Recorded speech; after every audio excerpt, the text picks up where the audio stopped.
Hey everyone, how are you all of you? So let's begin our chapter number 2 in Hindi and our lesson name is वर्ण और वर्णमाला. ठीक है, आज हम वर्ण और वर्णमाला के बारे में सीखने जाएंगे इस लेसन में. तो अब इसमें दो चीजें बताई हैं, एक तो वर्ण और वर्णमाला, दोनों का ही मतलब अलग अलग होता है. तो पहले हम वर्ण का मतलब जानते हैं. क्या बोला है इसमें? गोपी जरा सुनो, क्या तुम्हें पता है वर्ण क्या होते हैं? ये पूछ रहा है गोपी, तुम्हें पता है वर्ण क्या होते हैं? क्या होते हैं वर्ण? देखिए, मुख से निकली ध्वनियों को लिखने के लिए प्रयोग किए जाने वाले चिन्ह वर्ण कहलाते हैं.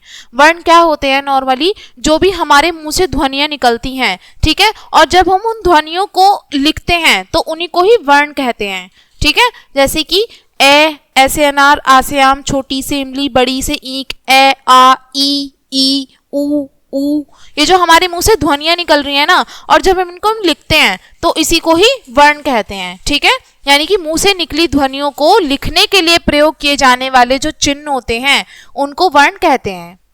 अब आता है वर्णमाला. क्या होता है? वर्ण तो हमने जाना, मुंह से निकली ध्वनियां, जो उनको लिखने के लिए, ध्वनियों को लिखने के लिए जिन चिन्हों का प्रयोग करते हैं वो सारे ही वर्ण कहलाते हैं. अब आता है वर्णमाला. वर्णमाला क्या होती है? देखिए, किसी भाषा के सभी वर्णों को क्रम में लिखना उस भाषा की वर्णमाला कहलाती है. यानी कि जो भी हमारे जितने भी सारे वर्ण हैं, हर भाषा की अपनी अलग वो होती है, वर्ण होते हैं. तो जब भी हम किसी भाषा के सारे वर्णों को किसी क्रम में लिखते हैं तो उस क्रम में लिखे गए सारे वर्णों को हम वर्णमाला कहलाते हैं. ठीक है, जैसे कि यहाँ देखिए, आओ मैं तुम्हें वर्णमाला पढ़ाता हूँ. चलिए अब हम यहाँ पे वर्णमाला देखते हैं होते क्या है. ठीक है, यानी कि वर्णों को क्रम में लिखना, किसी भी भाषा के वर्णों को क्रम में लिखना वर्णमाला कहलाती है. तो अब हम देखते हैं हिंदी भाषा में वर्णमाला किस प्रकार है. जैसे ये सारे जो हैं ये स्वर कहलाते हैं. ऐसे लेके औ से औ की मात्रा तक ये जितने भी होते हैं ये सारे स्वर कहलाते हैं.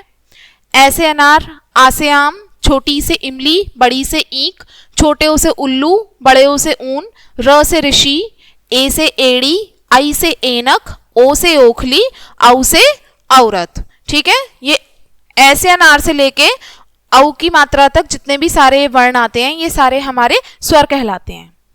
आगे देखते हैं क्या है. अब आते हैं अयोगवाह. अयोगवाह कौन से होते हैं? अंग और आणे खाली. ठीक है, अंग से अंगूर और आणे खाली, ये दोनों क्या है हमारे अयोगवाह. अब आते हैं व्यंजन. व्यंजन कौन कौन से होते हैं? कै कबूतर, ख खरगोश, ग गमला, घ से घर, आणे खाली, च चम्मच, छ छाता, ज जहाज, झ झंडा या खाली, ट टमाटर, ठ ठटेरा, ड डमरू, ढ ढक्कन, आणे खाली, त तरबूज, थ थर्मस, द दवात, ध धन, न नल, प पतंग, फ फल, ब बत्तख, भ भालू, म मछली, य से यज्ञ, र से रथ, ल से लट्टू, वै से वक.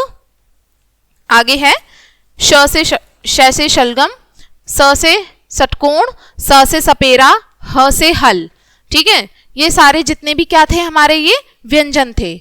अब हम देखते हैं संयुक्त व्यंजन कौन से होते हैं. संयुक्त व्यंजन बेसिकली हमारे वो होते हैं जो दो जो हमारे वर्ण होते हैं ना उनसे मिलके जो भी हमारे व्यंजन बनते हैं वो सारे हमारे संयुक्त व्यंजन है, जो दो वर्णों के मेल से बनते हैं, जिनमें दो वर्ण आ जाते हैं. जैसे कि क्ष, क्ष से क्षत्रिय, त्र से त्रिशूल, ज्ञ से ज्ञानी, श्र से श्रमिक. ठीक है, इसमें जैसे श्र, श और र दो आ गए ना, तो इसलिए ये क्या बन गया हमारे, ये सारे संयुक्त व्यंजन कहलाते हैं. अब हैं अतिरिक्त वर्ण. अतिरिक्त वर्ण में कौन कौन से हैं? ड और ढ. ड और ढ हमारे अतिरिक्त वर्ण हुए. आगत वर्ण कौन से हुए? ओ, ज और फ. ओ, ज और फ, ये क्या है हमारे आगत वर्ण. तो बच्चों ये हमने वर्णमाला सीखी, हिंदी भाषा की वर्णमाला थी ये. इसमें बहुत सारी चीजें हमने जानी. स्वर कौन से होते हैं, व्यंजन कौन से होते हैं, अयोगवाह कौन से होते हैं और आगत वर्ण कौन से होते हैं, संयुक्त व्यंजन, ये सभी हमने जाने इसमें. तो वर्ण सीखे, वर्णमाला हमें पता चला क्या होता है. तो इसको हम यहीं पे एंड करेंगे बच्चों इसी लेसन के साथ में. And thanks for watching.